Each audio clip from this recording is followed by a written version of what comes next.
ஆனால் இமாம்கள் லாஹிரை மட்டுமே அவாம்களுக்கு விளக்கி இருக்கிறார்கள். இவருடைய சித்திர விளக்கங்கள் மார்க்கத்தின் பாத்தினான விளக்கங்களுக்கு தடலாயும் அமைந்திருக்கின்றன. இது ஆராய்வுள்ள மனிதர்களுக்கு தென்படலாமே அமைதி, அவாம்களுக்கு தென்படவே முடியாது. உதாரணமாக சிக்கிற்காகவே சலாத்தை தொழுகையை எடுத்துக்கொள்ளும்படி இறைவன் ஏவுகிறான். இதில் பருது நபில் என்ற இரு பகுதிகள் இருக்கின்றன. பருது என்றால் மிக கடினமானது என்றும் மிக முதன்மையானது என்றும் நம்பிய அவர்கள் நபில் என்பதை அவ்வளவு முக்கியமானது அல்ல என்ற நோக்கோடுதான் பருவின் பிறகு நபில் செய்ய வேண்டும் என்று தீர்ப்பு கட்டியுள்ளார்கள். இவருடைய தீர்ப்பு பாமர மக்களான அவாம்களுக்கு போதுமானதும் அவர்களுக்கு தகுதியானதும் தான். ஆனால் குர்ஆன் ஹதீஸ்களை ஆராயும் போது பருவுக்கு முதல் விதியாக உள்ளது எதுவோ அதுவும் பருவே என்பது என்படுகிறது. அதிமு சலாத்தல் ஜிக்ரி என்ற ஆயத்தில் சிக்கிரி செய்வதற்காக தொழு என்றால் சிக்கிரியே தேவை என்றும் அதை பெற்றுக்கொள்வதற்கு அனுகூலமாகவே தொழுகை என்பதும் தென்படுகிறது. அப்படியானால் தொழுகை என்பது பருவாக இருந்தால் சிக்கிரி என்பதும் கடினமான பருவையும், அதாவது பருவை விட கடினமான பருவாக இருக்கிறது. ஆனால் இதை நபில் என்ற சொல்லுக்கு இதை நபில் என்ற சொல்லுக்கு மேலதிகம் என்று பொருள் செய்திருக்கிறார்கள். அதாவது பருவே போதுமானது என்றும் மேலதிகமாய் செய்வதை நபில் என்றும் வரையறுத்திருக்கிறார்கள். இதை அவுலியாக்களான நல்லடியார்கள் ஏற்றுக்கொள்ளவில்லை. ஏனென்றால் அவுலியாக்களான மகான்கள் அனுபவஸ்தர்களாக இருப்பதால் குர்ஆன் ஹதீஸ்களையே ஆதாரமாக ஆரம்ப பிரமாணமாகவும் அதன் பின் தான் கியாசையும் எடுத்துக் கொள்கிறார்கள். ஆகவே அவர்களுக்கு வாஹிரும் தெரியும், பாத்தினும் தெரியும். குர்ஆனில் 1779வது ஆயத்தை பாருங்கள். தஹஜ்ஜத் தொழுகையை நீர் நபிலாக இரவில் ஒரு பாகத்தில் செய்து வருவீராக. மகாமன் மாமுதன் என்னும் புகழ்பெற்ற ஸ்தானத்தில் உம்மை இறைவன் அமர்த்தலாம். இவ்வாயத்தில் சலாத்து என்ற சொல் பாவிக்கப்படாமல் நபில் என்ற சொல்லே பாவிக்கப்பட்டுள்ளது. அந்த நபில் என்ற சொல்லை கொண்டால் இந்த ஆயத்தின் கருத்து தஹஜ்ஜத்தை நீர் நபிலாக இரவில் ஒரு பாகத்தில் செய்து வருவீராக. மகாமன் மாமுதன் என்னும் புகழ்பெற்ற ஸ்தானத்தில் உம்மை இறைவன் அமர்த்தலாம் என்பதே ஆகும். ஆகவே இவ்வாயத்தில் சலாத் என்ற சொல் பாவிக்கப்படாமல் நபில் என்ற சொல்லை பாவிக்கப்பட்டிருக்கிறது. ஆயினும் தபிசீர்களில் தொழுகை என்றே மொழிபெயர்க்கப்பட்டிருக்கிறது. மேலும் நபிலால் ஓர் உயர்ஸ்தானத்தை பெற முடியும் என்பதும் கூறப்பட்டிருக்கிறது. ஆகவே நபில் சிறு விஷயம் அல்ல என்பது இப்பொழுது புரிகிறது அல்லவா? குர்ஆன் 18ஆம் அத்தியாயம் 54ஆம் ஆயத்தில் மனிதர்களுக்கு இக்குர்ஆனில் ஒவ்வொரு விஷயத்தையும், அதாவது உதாரணத்தையும் விவரித்திருக்கிறோம். எனினும் மனிதனோ அதிகமாக வீண் தர்க்கம் செய்பவனாகவே இருக்கிறான் என்று இறைவன் கூறுகிறார். இப்போது இந்த 29-45ஆம் ஆயத்தை நோக்கி பாருங்கள். வஹி மூலம் உமக்கு அறிவிக்கப்பட்ட வேதத்தை ஓது, தொழுகையை கடைபிடித்து வாரும். ஏனென்றால் நிச்சயமாக தொழுகையானது மானக்கேடான காரியங்களிலிருந்தும் பாவங்களிலிருந்தும் விலக்குகிறது. அல்லாஹ்வை நினைவில் வைத்து திக்ர் செய்வது நிச்சயமாக மிக பெரியது. அன்று நீங்கள் செய்பவர்களை அல்லாஹ் நன்கு அறிவான். இதுதான் ஆயத்தின் கருத்து. இவ்வாயத்தில் சலாத்து என்னும் தொழுகையையும் சிக்ரு என்னும் நினைத்தலையும் இறைவன் விளக்குகிறார். சிக்ரு மிக பெரியது என்பதை விளக்க அக்பர் என்று கூறுகிறார். பருவை விட நபிலே மிக பெரியது என்பது புரிகிறது அல்லவா? இப்போது 62-9ஆம் ஆயத்தை நோக்கி பாருங்கள். விசுவாசிகளே, ஜும்மா தினத்தன்று தொழுகைக்காக, அதாவது சலாத்துக்காக அழைக்கப்பட்டால் வர்த்தகத்தை விட்டுவிட்டு, அதாவது வியாபாரத்தை விட்டுவிட்டு அல்லாஹ்வை தியானிக்க சிக்கிரு செய்ய நீங்கள் விரைந்து செல்லுங்கள். நீங்கள் அறிவுடையோராக இருந்தால் இதுவே உங்களுக்கு நன்று என்று அல்லாஹ் கூறுகிறார். இந்த ஆயத்தில் வெள்ளிக்கிழமை பாங்கு என்னும் அதான் சொன்னால் வியாபாரத்தை நிறுத்திவிட்டு சிக்கிரு செய்ய போகும்படி சொல்லுகிறார். தொழுகைக்கு அழைக்கப்பட்டால் தொழுகைக்கு போங்கள் என்றுதான் இறைவன் கூற வேண்டும். இதுதான் நமது உலக கல்வியின் இலக்கணம். ஆனால் இறைவனோ தொழுகைக்கு அழைக்கப்பட்டால் சிக்கிரு செய்ய போங்கள் என்று கூறுகிறார். இதன் நுட்பம்தான் என்ன? சலாத்து 4 வகை என்பதையும் சிக்கிர் 4 வகை என்பதையும் நான் முன்பு விளக்கியுள்ளேன். இப்போது ஜும்மா என்பதும் 4 வகையே என்பதை நீங்கள் புரிந்து கொள்ள வேண்டும். இன்னும் வியாபாரம் என்பதும் 4 வகையே என்பதையும் ஜும்மா 4 வகை என்பதையும் புரிந்து கொண்டீர்களே. ஆனால் தான் இந்த ஆயத்தின் உண்மையான பொருளை உங்களால் உணர முடியும். மக்கள் கூடி கூடி தொழுகிற தொழுகை மட்டும்தான் சலாத்து என்றும், ஜும்மா என்றால் வெள்ளிக்கிழமை தொழுகை அல்லது குத்துபா தொழுகைதான் என்றும், சிக்கிரு என்றால் நினைத்தல் மட்டுமே என்றும் நான் நம்பியிருந்த மகிழ்ச்சி நீங்கிவிடும். மேலும் தொழுகை என்றால் என்ன என்பதையும் அறிந்து கொள்கிறீர்கள். இந்த ஆயத்தில் இஸ்லாத்தில் 4 படித்தரங்களில் உள்ள மனிதர்களையும் நோக்கித்தான் விளக்குகிறான் இறைவன். உலக மக்கள் அனைவருக்கும் குர்ஆன் பொதுவானதே அல்லாமல் எமது பாமர மக்களும் அவர்களுடைய இமாம்களும் நினைப்பது போல முஸ்லிம்களில் உள்ள அவாம்களுக்கு மட்டும் சொந்தமானது, வழிகாட்டக்கூடியது என்று நினைப்பது மிக பெரும் தவறாகும். இப்போது இன்னொரு ஆயத்தை பாருங்கள். 33வது அத்தியாயம் 21வது ஆயத்தை எடுத்து நோக்கி பாருங்கள். எவர்கள் அல்லாஹ்வையும் இறுதி நாளையும் விசுவாசிக்கிறார்களோ அவர்கள் பின்பற்றி நடக்க வேண்டிய அழகான உதாரணம் நிச்சயமாக அல்லாஹ்வுடைய தூதரிடமே இருக்கிறது. அவர்கள் அதிகமாக சிக்ரு செய்து கொண்டிருப்பார்கள் என்று இறைவன் கூறுகிறார். உதாரணம் தூதரில் இருக்கிறது என்பது ரசூலின் சொல் செயல் கருத்து அத்தனையையும் உள்ளடக்கியது கியாஸ் என்பதையும் அறிவிக்கிறது. சொல் செயல் கருத்து என்பவற்றின் செயலை மட்டும் எடுத்துக்கொள்வது பொருந்தாது. கெட்ட நோக்கோடும், அதாவது ரசூலின் நோக்கத்துக்கு மாறான நோக்கோடும் அவர்களுடைய செயலை செய்ய முடியும் தானே.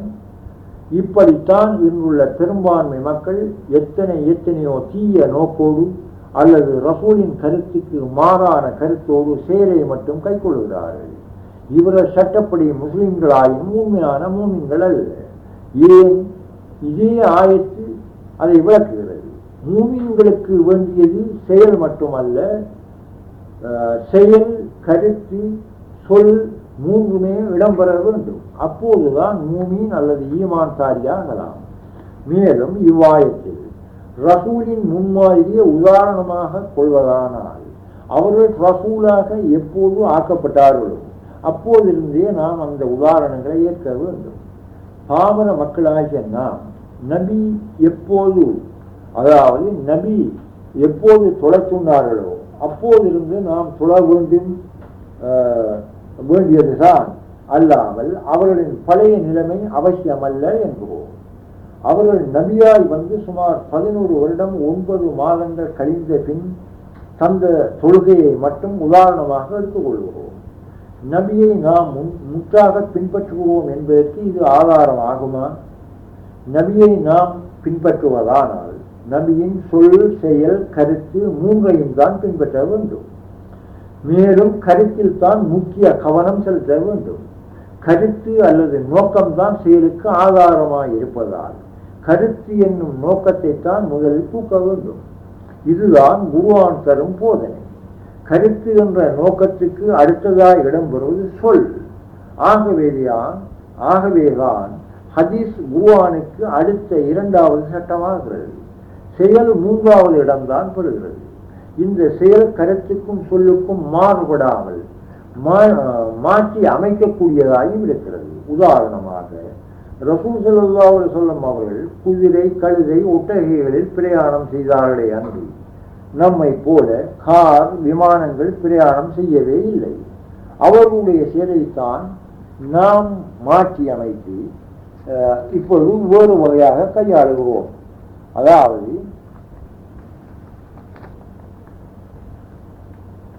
நாம் அந்த செயலை மாற்றி அமைத்திருக்கிறோமே அல்லாமல் கருத்தில் மாற்றமடையவில்லை. நபியின் கருத்தும் நம் கருத்தும் பிரயாணம் செய்து குறிப்பிட்ட இடத்தை அடைய வேண்டும் என்பதில்லை. இது சரிதான். ஆனால் நாம் எடுத்த வாகனமும் ரசூல் எடுத்த வாகனமும் வேறு வேறானவை. இந்த அடிப்படையில் நாம் பிதுஅத்துத்தான் செய்திருக்கிறோம். ஆயினும் இதை இந்த பிதுஅத்து நல்லதா இருப்பதால் இதற்கு பிதுஅத் ஹசனா என்று பெயர் சூட்டி மார்க்கம் இந்த பிதுஅத்தை அனுமதிக்கிறது. இதற்கு சஹாபாக்கள் இருந்து இன்னும் ஒரு ஆதாரம் தரலாம். ரசூலுடைய காலத்தில் ஆண்களும் பெண்களும் ஒரே இமாமின் கீழ் ஒன்று சேர்ந்துதான் தொழுதிருக்கிறார்கள். உமரே ஃபாரூக் ரலியல்லாஹு அன்ஹு அவருடைய காலத்தில் ஆண்களுக்கும் பெண்களுக்கும் இடையில் திரையிட்டு ஒரே இமாமின் கீழ் தொழுதிருக்கிறார்கள். அதன் பின்பு வந்தவர்கள் ஆண்கள் வேறு பெண்கள் வேறாக பிரித்து வெவ்வேறு இடங்களில் வெவ்வேறு இமாமின்களின் கீழ் தொழுகையை நடாத்தி இருக்கிறார்கள். இது பிதுஅத்தான். ஆனால் இதில் பல நன்மைகள் இருப்பதை கண்டு அப்படி மாற்றம் செய்திருக்கிறார்கள். ஆகவே சந்தர்ப்ப சூழ்நிலைக்கு ஏற்றபடி செயல்களை மாற்றலாம் என்பது அது பிதுஅத்து ஹசனாவை சேர்ந்தது, நல்ல நூதனத்தை சேர்ந்தது என்பதும் புரிகிறது அல்லவா? இதிலிருந்து நாம் அறிந்து கொள்ள வேண்டியது என்னவென்றால், கருத்துக்கும் சொல்லுக்கும் மாறுபடாமல் செயலை மாற்றுவதற்கு மார்க்கத்தில் அனுமதி உண்டு என்பதே ஆகும். ஆகவே நாம் செயலை மட்டும் எடுத்துக்கொண்டு காரையும் விமானத்தையும் விட்டுவிட்டு கழுதையிலும் குதிரையிலும் ஒட்டகையிலும் ஏறிக்கொண்டு பிரயாணம் நோக்கமே இல்லாமல் நின்ற இடத்திலேயே நின்று கொண்டிருந்தால் எம்மை மனிதர்கள் என்று இடை போடலாமா? நாம் தந்த ஆயத்தில் மூமின்களுக்கு போதுமான என்று கூறியிருக்கிறான் இறைவன். இதிலும் ஓர் நுட்பம் இருக்கிறது. அதன் சாரம் ரசூல் ஸல்லல்லாஹு அலைஹி வஸல்லம் அவர்கள்தான் என்று அறிந்து கொண்டு இருக்கின்ற நாம், நபி 40 வயதில் தான் ரசூல் ஆனார்கள் என்று எடுத்துக் கொண்டிருப்பதால் 40 வயதிலிருந்து அவர்கள் வஃபாத்தாகும் வரையில் எதை கருதி எதை சொல்லி எதை செய்தார்களோ அதே எடுத்துக்கொள்ள வேண்டும் என்று ஓர் அறிவிப்பு செய்கிறது இந்த ஆயத்து. அதாவது அவர்களுடைய 40 வயதுக்கு முன்பு நடந்த சொல் செயல் கருத்துக்களை பின்பற்றுவது மூமின்களுக்கு அவசியம் அல்ல என்பது. இக்கருத்து தான் பெரும்பாலும் கையாளப்படுகிறது. இது சரிதான். ஆனால் ரசூலுடன் வினவிய போது, நான் ஆதம் அலைஹிஸ்ஸலாம் அவர்கள் மண்ணுக்கும் தண்ணீருக்கும் இடையிலிருந்த போது ரசூலாக்கப்பட்டேன் என்று கூறியிருக்கிறார்கள். இந்த ஹதீஸில் எல்லா உலமாக்களும் அறிந்த ஒன்றுதான். இதன்படி நோக்கினால் ரசூல் பிறந்ததிலிருந்து இறக்கும் வரையிலும் உள்ள இவர்களுக்கு இருந்த செயல் சொல் கருத்து யாவும் மூமின்களுக்கு அவசியம் என்று தென்படுகிறது. மேலும் அந்த ஆயத்தில் விசுவாசிகளான மூமின்களை மட்டுமே இறைவன் கூறுகிறான். மூமின்கள் யார் என்று நோக்கினால் இல்முல் யகீன், ஐனுல் யகீன், ஹக்குல் யகீன், கமாலுல் யகீன் என்று 4 வகையா இருக்கிறது. ஆரம்ப அறிவுள்ள மூமின் ரசூலின் 40வது வயதுக்கு பிந்தியதையும், 2வது வகுப்பார் ரசூல் ஸல்லல்லாஹு அலைஹி வஸல்லம் அவர்கள்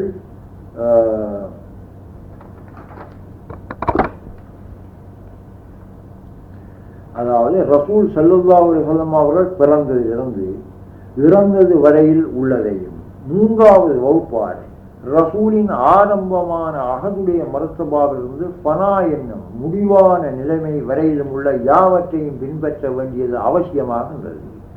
4வது வகுப்பாரை இங்கு விளக்க முடியாது. ஆகையால் அதை விட்டுவிடுகிறேன். இந்த விவரம்தான் குர்ஆன் ஹதீஸ்களும் இஜ்மா கியாஸ்களும் பகுத்தறிவும் ஒத்துக்கொண்ட உண்மையான இறுதியான தீர்ப்பு ஆகும். இதை விட்டுவிட்டு நபியின் சுமார் 52 வயதிலிருந்து மௌத்தாகும் வரையிலும் உள்ள செயலை மட்டுமே எடுத்துக்கொள்ள வேண்டும் என்பதில் என்ன உண்மை இருக்கிறது?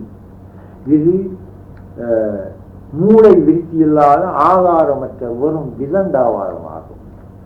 இப்போது 84வது அத்தியாயம் 19வது ஆயத்தை நீங்கள் குர்ஆனில் எடுத்து பாருங்கள். அதாவது நீங்கள் நிச்சயமாக படிப்படியாய் கடக்க வேண்டியதாக இருக்கிறது என்று இந்த குர்ஆன் கூறுகிறது. இந்த படிகள் தான் ஷரியத்து, தரீக்கத்து என்பதையும் அம்மாரா, லவ்வாமா, முல்ஹிமா, முத்மயின்னா போன்ற நப்ஸ்களும் ஆகும். மற்றது 49வது 16வது ஆயத்தை நோக்கி பாருங்கள். நாட்டுப்புறத்து அரபிகள் சிலர் தாங்களும் மூமின்கள் தான் என்று கூறுகின்றனர். நீர் கூறும், நீங்கள் உங்களை மூமின்கள் ஈமான்தார்கள் என்று கூறாதீர்கள். ஏனென்றால் ஈமான் உங்களுடைய உள்ளத்தில் நுழையவே இல்லை. ஆயினும் முஸ்லிம்கள் வழிபட்டவர்கள் என்று கூறிக்கொள்ளுங்கள் என்று இறைவன் குர்ஆனில் கூறுகிறான். இப்போது இந்த ஹதீஸை பாருங்கள். எவர் நம்முடைய தொழுகையை போல் தொழுபவரும் எமது கிபிலாவை தொழுகையில் நோக்குபவரும் எம்மால் அறுக்கப்பட்ட இறைச்சியை உண்பவருமாக உள்ளாரோ அவர் முஸ்லிம்தான் என்று ரசூல் ஸல்லல்லாஹு அலைஹி வஸல்லம் அவர்கள் கூறியதாக அனஸ் ரலியல்லாஹு அன்ஹு அவர்கள் கூறுகிறார்கள். இந்த ஹதீஸ் நசாயி என்னும் கிரந்தத்தில் இடம்பெறுகிறது. இந்த ஹதீஸிலும் பல நுட்பங்கள் உண்டு. எல்லாவற்றையுமே விளக்குவது முடியாத ஒரு காரியம். இப்போது 2:62, அதாவது 2வது அத்தியாயம் 62வது ஆயத்தை பாருங்கள். மூமின்கள் ஆயினும், யூதர்கள் ஆயினும், கிறிஸ்தவர்கள் ஆயினும், சாபியன்கள் ஆயினும், எவர்கள் அல்லாஹ்வையும் இறுதி நாளையும் உண்மையாகவே விசுவாசித்து நற்கர்மங்களை செய்கிறார்களோ அவருடைய கூலி இறைவனிடத்தில் உண்டு. மேலும் அவர்களுக்கு எவ்வித பயமும் இல்லை, துக்கப்படவும் மாட்டார்கள் என்று குர்ஆன் கூறுகிறது. இந்த ஆயத்து பல அபூர்வமான உண்மைகளை விளக்கம் தருகிறது. அச்சம் தீர்ந்த நல்லடியார்கள் மூமின்கள் மட்டுமல்ல என்றும், யஹூது நசாராக்களிலும் உண்டு என்றும், அவர்களும் மூமின்களே என்றும் உணர்த்துவதை நோக்கி பாருங்கள். மேலும் இந்த ஆயத்தில் மூமின்களை வேறாக்கியும் யஹூது நசாராக்களை வேறாக்கியும் இருபாலாரையும் ஒன்றாக்கியும் ஒன்றுபடுத்தி காட்டுவதையும் நுட்பமாய் நீங்கள் நோக்கி பாருங்கள். இந்த ஆயத்தில் இன்னும் ஒரு நுட்பம் தென்படுகிறது. அவர்களுக்கு எவ்வித பயமும் கிடையாது, அவர்கள் தூக்கப்படவும் மாட்டார்கள் என்று இறைவன் கூறுகிறான். எவ்விதமான அச்சம் பயமும் இல்லாதவர்களை அச்சம் தீர்ந்த நல்லடியார்கள் என்றும் அவுலியாக்கள் என்றும் குர்ஆனில் இறைவன் பல இடங்களில் கூறுகிறான். அவர்களுக்கு துக்கம் இல்லை என்பதும் குர்ஆனில் கூறப்பட்டிருக்கிறது. இதற்குரிய பல ஆதாரங்களை குர்ஆனிலிருந்து தரலாம். ஆகவே ஓர் அந்நிய மதத்தில் உள்ள ஒருவர் குர்ஆன் ஹதீஸ்களின் ஆதாரங்களுக்கு அமைவாய் ஓர் விஷயத்தை கூறினால் அதை ஏற்க முடியாது என்றும், இது அந்நிய மத கொள்கையை அன்றி இஸ்லாத்தில் உள்ளதல்ல என்றும் கூற முடியுமா? சங்கர், மார்க்ஸ், டோல்ஸ்டாய், சோக்ரட்டிஸ் போன்ற மாபெரும் மேதைகள் யாவரும் சுத்த சத்தியமான தௌஹீதை ஒப்புக்கொண்ட பெரியார்கள். ஆனால் இவர்கள் அந்த உண்மையை விளக்கிய முறையில் சில தவறுகள் உண்டு. ஆனால் கொள்கையோ இஸ்லாத்தின் உண்மையான கொள்கையாகவே இருக்கிறது. உதாரணமாக சங்கர் என்ற ஒரு பெரியார் தௌஹீதை விளக்கிய போது ராஜா முஹிதீன் சிஸ்தி ரஹிமஹுல்லாஹ் அவர்கள் சங்கரை அவருடைய தவறுகளை எடுத்து காட்டி விளக்கிய விதம் பிழையே அன்றி கொள்கை ஒன்றே என்பதை விளக்கியிருக்கிறார்கள். ஆகவே சங்கர் கூறிய விஷயத்தை இஸ்லாத்தின் அடிப்படையில் விளக்கும் போது இது இந்துக்களின் கொள்கை என்றும் இஸ்லாத்துக்கு முரணானது என்றும் நாம் கருதினால் நம்முடைய அறிவை என்னென்று கூறுவது? இந்த சங்கரையும் அவர்களையும் ஈமான்தாரிகள் தான், முஸ்லிம்கள் தான் என்று நாம் எப்படி கூறுவது? அவர்கள் கலிமா கூறவே இல்லையே என்று நீங்கள் என்னை கேட்கலாம். இந்த பெரியார்கள் கலிமாவை நாவினால் கூறவில்லை என்பது உண்மைதான். ஊமையின் பேரில் கலிமாவை நாவினால் கூறுவது பரவு அல்லாமல் இருப்பது போல இவர்கள் அந்நிய பாஷைக்காரர்களாய் இருந்ததால் இவர்களுக்கும் இந்த முதலாவது பரவில் இருந்தும் விடுபடுவதற்கு உரிமை உடையவர்கள்தான். ஆயினும் விளங்கி அறிதல், கல்வி பதித்தல், நழுவ விடாமல் பாதுகாத்தல் ஆகிய 3 பரவல்களையும் நிறைவேற்றி இருப்பதால் உண்மை மூமின்களாய்த்தான் இருக்கிறார்கள். இவர்கள் மூமின்களா என்று நோக்கினால் அதற்கும் ஆம் என்றே பதில் கூறலாம். ஏனென்றால் முஸ்லிம்கள் என்ற பெயர் ரசூல் ஸல்லல்லாஹு அலைஹி வஸல்லம் அவர்களுக்கு பிறகு ஏற்பட்டதல்ல. இப்பெயர் இப்ராஹிம் அலைஹிஸ்ஸலாம் அவர்களால் சூட்டப்பட்டதாக இருக்கிறது. இஸ்லாம் என்றால் சாந்தி மார்க்கம் என்பது பொருள். சாந்தி அடையும் வழிக்குத்தான் தீனுல் இஸ்லாம் என்கிறோம். இதன் சாரம் என்னவென்றால் இயற்கைக்கு மாறில்லாமல் தன் குறிக்கோளை அடைவது என்பது. இந்த பாதை நாம் தற்போது இருக்கின்ற பாதை மட்டுமல்ல, எல்லா ஜீவராசிகளுமே இம்மார்க்கத்தில் தான் இருக்கின்றன. ஆகவே அகில உலகமும் இஸ்லாத்தில் தான் இருக்கிறார்கள். ஆனால் சிலர் இயற்கையை ஒட்டி தௌஹீதுவாதிகளாகவும் சிலர் இயற்கையை மீறி சிறுக்கில் தடமாறும் முஸ்லிம்களாகவும் இருக்கிறார்கள். இந்த தௌஹீதுவாதிகளான மூமின்களுக்கும் அயல் மதவாதிகளான மூமின்களுக்கும் இடையில் ஏற்பட்ட வேற்றுமை ஷரஹில் தான், கொள்கையில் அல்ல. ஷரஹில் நல்ல மாற்றம் செய்ய உரிமை உண்டு. இதை நான் முன்பு விளக்கியுள்ளேன். ஆகவே அந்த மக்கள் இஸ்லாத்தில் உள்ளவர்களாய் மூமின்களாய் இருந்தபடியால் தான் அவர்களை அச்சம் தீர்ந்தவர்கள் என்றும் துக்கப்பட மாட்டார்கள் என்றும் இறைவன் கூறுகிறான். இங்கே வேறு ஒரு சந்தேகம் பிறக்கலாம். அதாவது நீங்கள் விவரம் தந்ததை நோக்கும் போது இவர்கள் முற்றாய் சிறுக்கு நீங்காதவர்கள் என்பதை அறிந்தோம். சிறுக்கு நீங்காதவர் எப்படி அச்சம் தீர்ந்த நல்லடியாராக இருக்க முடியும் என்று என்னை நீங்கள் கேட்கக்கூடும். ஆற்பளவாவது ஈமானுடையவன் கரை சேர்க்கப்படுவான் என்று ரசூல் ஸல்லல்லாஹு அலைஹி வஸல்லம் அவர்கள் கூறியிருக்கிறார்கள். இந்த ஆற்பளவு எவ்வளவு என்பதற்கு விளக்கமும் தந்துள்ளார்கள். மனிதன் செய்யும் தீமைக்கு அதே அளவு தீமை பலனே உண்டு என்றும் நன்மைக்கு 10 மடங்கு கூலி உண்டு என்றும் நாம் குர்ஆன் மூலம் அறிந்திருக்கிறோம். இந்த அடிப்படையில் அவருடைய ஈமானும் அவருடைய உண்மையான அமல்களும் பெருக்கமடைவதால் ரசூலின் ஷபாஅத்தை கொண்டு இவர்கள் முடிவில் வெற்றி பெறலாம். இதனால் தான் இறைவன் அவர்கள் அச்சம் தீர்ந்தவர்கள் என்றும் கூறுகிறான். அச்சம் தீர்ந்தவர்களின் வெளிப்படை நரக பயத்தை விட்டு நீங்குவது என்பது. ஆகவே ரசூலுக்கு முந்திய ஒருவர் கூறுகிற ஒரு விஷயம் தற்போது உள்ள மூட கொள்கைக்கு மாறாய் உண்மையான குர்ஆன் ஹதீஸ்களுக்கு சரியாயும் இருக்கும்போது அவர் கூறுவது இந்துக்களின் கொள்கையே என்று எப்படி கூறலாம்? இப்படி கூறுவது இனப்பற்று மதப்பற்று என்ற திரைகளில் சிக்கின்றிருக்கும் விளைவே ஆகும். இதை ஊழிப்படுத்துவது ரியாவாகும். ஆகவே இஸ்லாம் முஸ்லிம்களுக்காக மட்டுமல்ல, இறைவனின் துணை கொண்டு குர்ஆன் ஹதீஸ்களில் ஏற்படுகிற அநேக மயக்கங்களை நாம் நீக்கலாம். ஆயினும் என் வயதும் என்னுடைய நிலைமையும் எனக்கு இடம் தராமல் இருப்பதால் அவசியமான ஒன்றிரு விஷயங்களை மட்டும் தருகின்றேன். அதிகமாய் பேசவோ எழுதவோ என்னால் முடியாத நிலைமையில் இருக்கின்றேன். குர்ஆனில் ஹதீஸில் எந்த ஒன்றை எடுத்துக்கொண்டாலும் ஒன்றுக்கொன்று முரணாகவே மாட்டாது. ஹதீஸ் என்பது குர்ஆனின் வியாக்கியானம் தான். எங்களுக்கு பகுத்துணரும் ஆற்றல் குறைவாய் இருப்பதால் ஒன்றுக்கொன்று முரண் போலவும் ஹதீஸ்களில் சிற்சில பிழையானவை போலவும் வைவானவை போலவும் தென்படுகின்றன. இவ்விரு ஆதாரங்களும் உண்மையில் ஒரே ஆதாரம்தான். குர்ஆன் ஹதீஸ்கள் மக்களின் எல்லா நிலைமைகளையும் ஒன்று திரட்டி விளக்குகின்றன. நாம் எந்த நிலைமையில் இருக்கின்றோமோ அது மட்டும் சரியாகவும் மற்றதெல்லாம் பிழையாகவும் தென்படுகிறது. இது எமது அறிவு அமைத்து கொண்ட ஓர் திரையாகும். அது நாளடைவில் முத்திரையாக பதிந்து விடுகிறது. குர்ஆன் என்பது மக்களால் எழுதப்பட்ட அல்லது சொல்லப்பட்ட ஓர் சாதாரண நூல் போன்றது என்று நாம் நம்புவது முட்டாள்தனம். குர்ஆன் உண்மையாகவே இறைவனுடைய பேச்சு. இதில் அனாவசியமான ஓர் வசனம் என்ன ஓர் அச்சரம் கூட கிடையாது. அந்த குர்ஆனில் பாவிக்கப்பட்டுள்ள ஒவ்வொரு சொல்லும் மிக மிக அபூர்வமான விளக்கங்களை தரக்கூடியதாகவே இருக்கின்றன.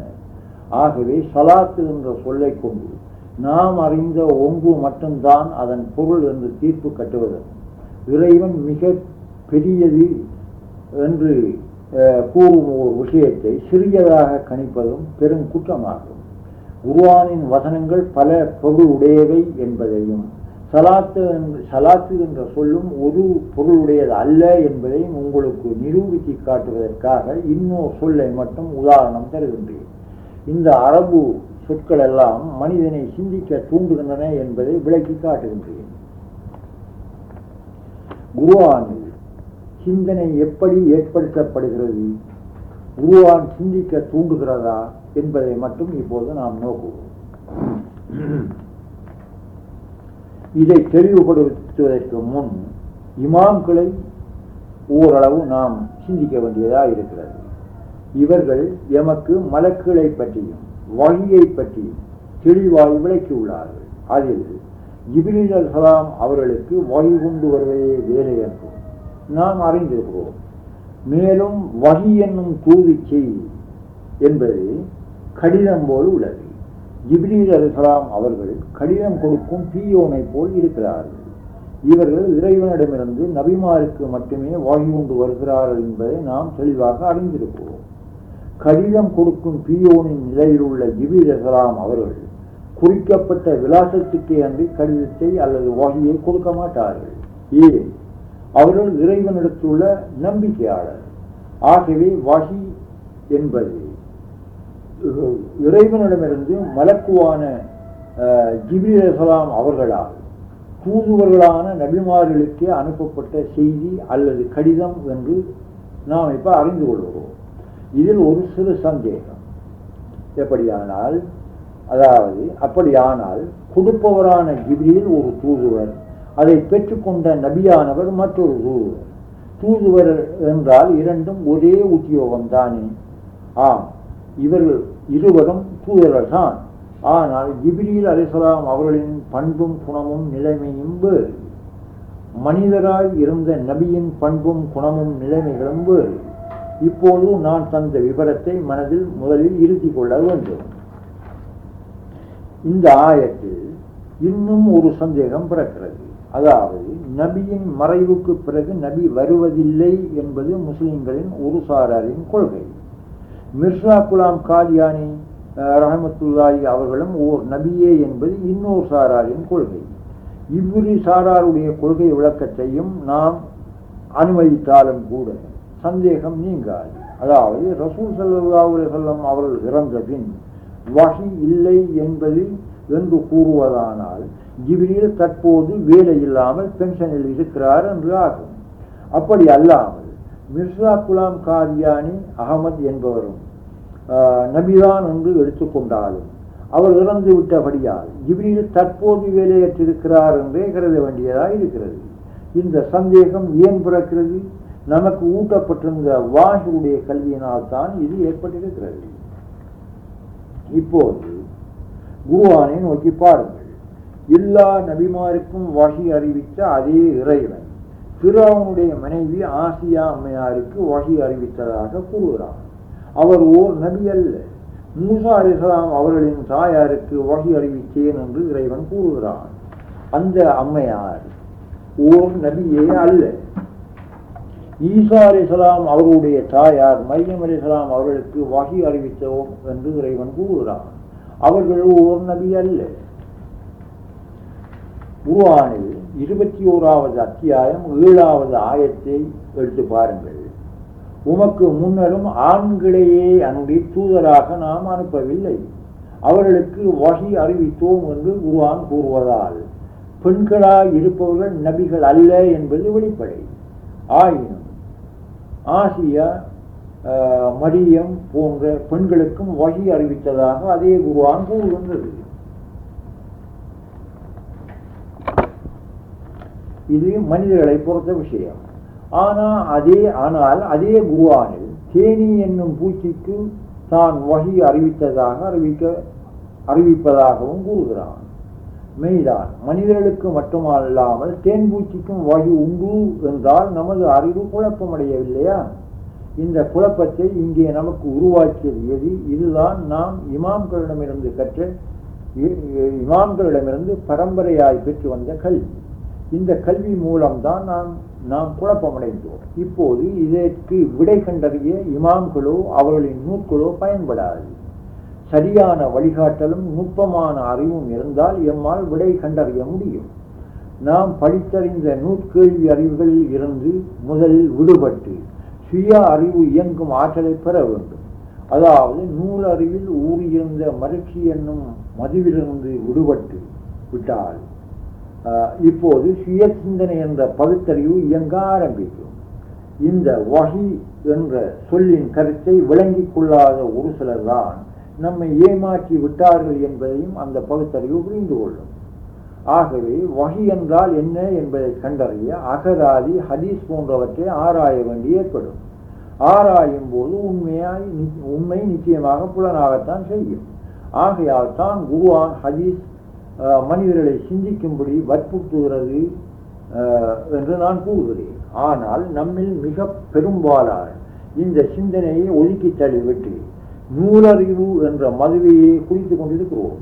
அன்பர்களே, ஒளியைக்கான ஒளிதான் வேண்டும் என்பது தத்துவம், அறிவைக்கான அறிவுதான் வேண்டும் என்று நான் கூறுகிறேன். இப்போது பகுத்தறிவு ஆராய்வு செய்ததால் குர்ஆன், ஹதீஸ், இஜ்மா, கியாஸ் வாயிலாக உண்மையை கண்டறிந்து இப்போது நமக்கு விளக்கம் தருகிறது. அதாவது வஹி என்பது 6 வகையாக இருக்கிறது.